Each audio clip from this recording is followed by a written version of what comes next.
Okay guys, welcome back to the channel. So as many of you guys know, I told you on a previous video, we're going to start stripping this black BMW E60. Now if many of you ain't aware, this E60 is fitted with the BMW N52 engine. Now it has been on the road for nearly a whole year without any issues whatsoever until the starter motor went out. So I already had to remove the manifold to actually replace that. So now I've got it in here. It's been sitting there for the last 2 weeks. As I told you, I did buy my missus another car. So today we're going to start stripping down the N52 engine and we're going to remove the manifold today, and I'm going to try and get it in as much detail as possible for all of you to be able to follow, as I know a lot of you really need to remove this to be able to do your CCV, get access to your starter motor, be able to remove your dissers and whatever else you want to tinkle about with while the manifold is actually out of the car. So let's get on to the video and let's get removing the BMW N52 manifold. What? Goddamn, get it done, will ya? Woo. When the blow up now, everybody's so unusual with it. Shit. But said times in his rhymes, cause his memories. We running through New York, so you. So here we go guys with the N52 engine. Now what we're gonna go ahead and do is we're gonna remove all the plastics. We're gonna take off the engine cover and we're gonna expose everything. Then I'm going to be showing you how to remove the manifold. Now the plastics on the E60 are just a 30mm socket, and then you just literally take them out. Sometimes they'll be held in by Torx screws, which are held on here and on the other strut as well. It's very, very easy. I believe there are Torx 25 or Torx 20 that hold the 2 Torx screws on. Nothing to it whatsoever. Just make sure you get that out. We're going to take it all out, which many of you don't even need to watch because you've seen me remove it so many times. Get that out, then we'll crack on with the manifold. So I'll just crack on and remove that and expose everything. Then we'll come back on the video. Okay guys, so as you can see here, all the plastics are now off the E60. Now it is very, very easy to remove, and I do recommend not putting these Torx screws back on the strut itself for the plastics, because you're always gonna have to remove them. If you have to access anything behind there or to remove the manifold at any time, it just speeds up the process of doing that, because they always have to come off to be able to access anything on this car. So now we've got all that off, next thing we're going to target is the air filter box and the intake hose. We're going to take off all that, then we're going to start taking off the throttle body, all the 11mm manifold bolts, all the connections underneath it, and then what we'll do is get the manifold off and out of here so that I can show you underneath, and we can do everything underneath it as well from what I didn't put back properly when I replaced the starter motor. So on the intake hose itself, you've got the MAF sensor, which you can just pop free just like this, and we'll push it off. Just like that. So that's the sensor now disconnected. Now to get that actual intake boot off, you can either use flat-headed screwdriver or you can use a 6mm socket, and it will unloosen it for you, whatever you choose to use. I'm going to be using flat-headed screwdriver. We're going to remove it with this, as it just makes more sense. So we're just going to untighten it just like that, and you don't have to unloosen it all the way because there's no need. So we'll just pop that off. Now down here, you're going to have 2 Torx bolts, which you're going to have to remove as well. So these 2 bolts here are Torx 30, which we've got right here, which I'm just going to remove by hand. Again, I didn't tighten them fully down when I pull it all back, and that's purely because I knew I was going to be removing it again. So you can see that one just come out. Then you've got another one right over the back here. Again, you can usually just unscrew them by hand. Depends on how you put them back, but I just put them back hand tight. Then you can literally just wiggle your air box up and out of here, and then that will come out. So over the back end here, you're going to have 2 electrical cables that are hooked onto the manifold. What you're going to want to do here is lift these out the way and move them. They're on hooks, so you can just easily just move them out the way, just like that. They're on by rubber bungs. The reason I say that is because the way the bolt is for the intake boot itself, which is holding onto the throttle body, it's in an angle which is actually easier to use with a socket to be able to unloosen it and pull it off. So that's what I'm going to go ahead and do. So if you move your hand over this way, you'll then find like a C-clamp around the intake boot, which is a 6mm socket to actually remove. So what I'm going to do is I'm just going to get it on there and remove this off, and I'll show you.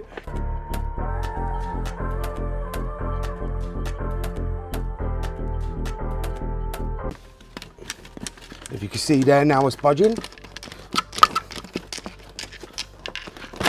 And now it's off. So you can see right there what I mean. When the intake boot's on, you can see what the angle sits at. So it'll be sitting at an angle just like that. And that's why you need to use like a socket to be able to get in there, because it doesn't move. So it's meant to lock up here. And it's actually easier to get a socket in there and release it than actual screwdriver. Now you'll see here, we've got the disc connection, which we're just going to move out straight away. Just pull that out, just like that. That one's released. We've also got the throttle body connection, which we'll take off as well. That one right there. We've also got all our junction box electronics, which we'll just take the connector off for that as well. And we've also got our evap line, which is underneath there as well for our purge valve. We'll release that when we can actually get to it, but at the moment we can't. So we'll get to that in a second. And we are going to take off this little hose here, which is for the evap system itself, because we don't want to end up breaking that. So we'll take that off in a minute. But what you'll be left with is the throttle body on here. Now, you don't have to actually remove the throttle body to take off the whole manifold. You can leave that on, but it does help you and aid you in removing all the connectors which are underneath here on the junction box, especially the evap connector, which you can't get to unless the manifold is up. So we're going to go ahead and we're going to leave that all connected. The only other connector we're going to remove right now is one of the connectors that many of you always forget to take off when doing this job. And this is this one right here. This is your manifold absolute pressure sensor. A lot of you forget this is on, and then you just yank it off and end up finding that you've just broken your manifold absolute pressure sensor and all the wiring to it. Make sure you always release that, because otherwise that can have catastrophic problems when you go to put the car back together. Now, behind on the manifold, if you put your hand behind here, just in the middle, you'll find all connectors that are connected into a junction box on the side, which I'll show you again when we get this off. But right now, we need to get them all out,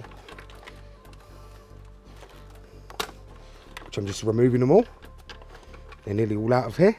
So now they're all out. Now what we want to do is now going to release the bolts for the manifold itself. So now we have access to the manifold. Now you do see all these lambda sensor connectors here.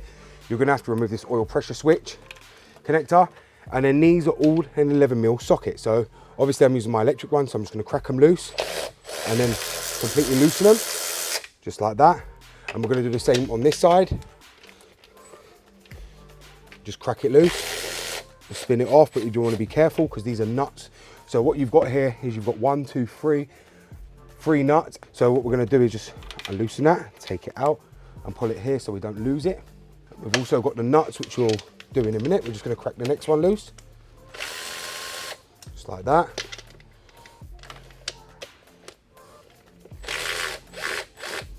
Just another one. We're going to crack this one loose.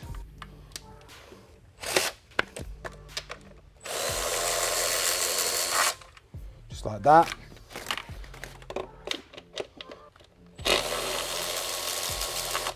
Just like that. And then you've got one right over the back here, which will be located underneath your fuel line. Be careful with that, because a lot of people forget this one and it is hidden. And that's why I said to you, you can't do it with the plastics on, because you won't even see it.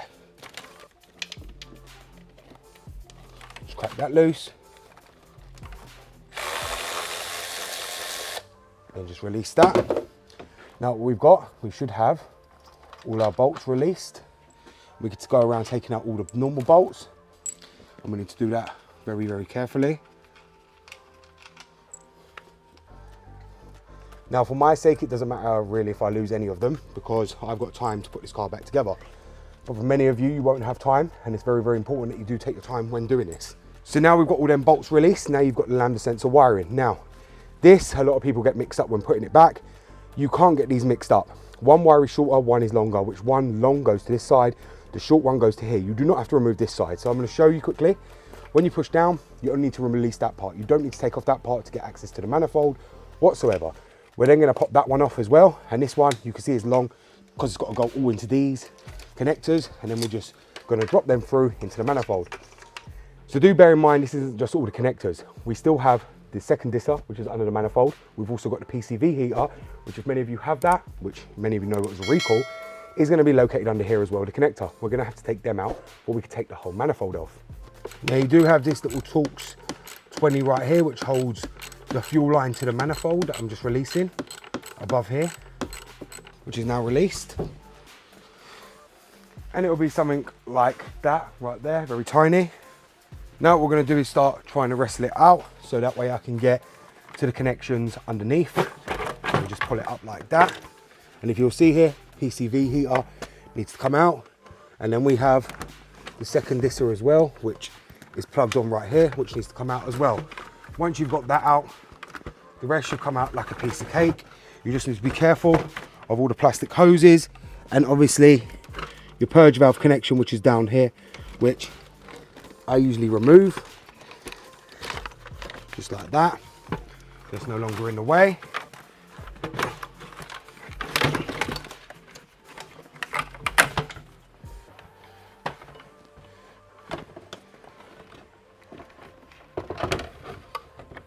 And just like that, guys, the manifold's out. So just so you can see here, this is the manifold. When you go to remove it, you will have a connection up here, which is on your purge valve. You've also got a connector as well, electric connector, that you're gonna have to remove. If you can see, you've also got your PCV heater, which is right there. And this is your CCV unit that many of you always need to replace. And this is one of the reasons why many of you need to remove the manifold in order to get to that.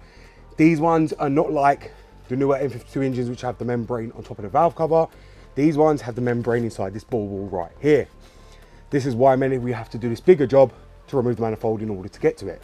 You can also see there's a load of connectors that you'll need to pull out before you remove the manifold. So if you are stuck and you can't get your manifold off, make sure all these plugs are out. You need 1, 2, 3 and out. 1 is the main power source from the junction box, powering all the CCV heaters, and all the rest, all the CCV heater plugs for the pipes itself.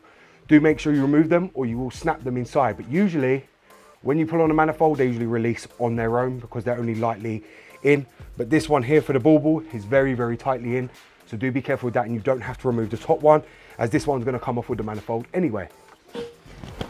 So here we are, guys. This is underneath the manifold on your BMW N52 engine. Now, as I said to you, I'm in no rush whatsoever to put this car back together because I have no need. Many people you'll see on YouTube will take it off and rush to put it back on. That's simply not the case for me. We are going to take our time putting everything back. I'm going to show you what all these wires are. So if you do ever get confused, you'll know which one goes where. We'll be doing all that. We're also going to be cleaning up down here because there's a lot of crap all around here from just years of dirt and dust. And I do want to take my time with this car and not rush to put it back together because it is not in use, so I don't have to worry about rushing to put it back together. It's going to be stay open like this. As I said to you, we've got a lot to do with the LCI, change of the headlights and the tail lights. We're going to be doing it all. Therefore, I'm in no rush because it actually makes my life easier with it all accessible right here in case I have to access any of the junction box to wire anything to it. If you'll see, the junction box is here. This is another thing that a lot of you decide to break. Don't worry too much if you break that. Here's the new starter motor we're actually put in. You can probably see that's new. You've got the starter solenoid right here, which, as you can see, I took the plug off it and it goes to the actual starter solenoid on the starter motor. I'll explain more what this actually does in another video because a lot of you ain't aware of what problems this actually causes. A lot of you always moan about no crank, no start. So I'm going to show you how to actually get around this, and not only get around it, what this plug is actually responsible for, because a lot of people just ain't aware. And this is very, very crucial that this is working, otherwise that starter motor ain't going nowhere. So I'll be showing you what that does in another video. You can see here we've got our throttle body connection. We've got all the connections down here, which I will explain on another video. But that's how you remove the BMW N52 manifold. As I said, it is very, very, very easy. There isn't no way at all you can actually get it mixed up, or even the plugs, because the plugs are short enough to only reach their certain location like this. So you ain't gonna be able to get the oil pressure switch one down here at all, are you? So it does make sense, and it is very, very simple to actually put it back. But that's it, guys. That's the manifold removal complete on the BMW N52. Okay, guys, so as you've seen there, I've now removed the manifold from the BMW N52. Now, do bear in mind, just because I did it quickly does not mean you are going to do it quickly, especially if this is your first time. Bear in mind, I have removed this manifold probably about 100 times in my lifetime. Therefore, I know where everything is without the need of even having to look it up or try and figure out how to remove it. This manifold is probably one of the easiest manifolds I've ever done in my lifetime, and therefore I can do it in literally 5 to 10 minutes. It does not take me long, as I know what tools I need, where to go, and what plugs are what for the manifold and where to remove them from. Just do be careful with that map sensor, because I get a lot of people who remove their manifold, do not realize that map sensor is there. They go to yank out their manifold, not sure why it ain't budging, and that is the one reason what's holding their manifold down and why it won't tug properly, because they got that mat plug. Now it is quite strong, but if you are feeling resistance on the manifold, do check that plug, because that will be one of the causes of what is holding your manifold down. The next resistance will be the CCV hoses, and if they are resisting, just yank it out anyway, because if you're going to be replacing your whole CCV system, it doesn't make sense to be gentle with it, because they're going to break and you're going to have to take them off anyway. Majority of the time they will crack and will break anyway, because they're very brittle because of all the heat from the engine. But like I said guys, I hope this video is actually going to help a lot of you with your N52 engine remove your manifold.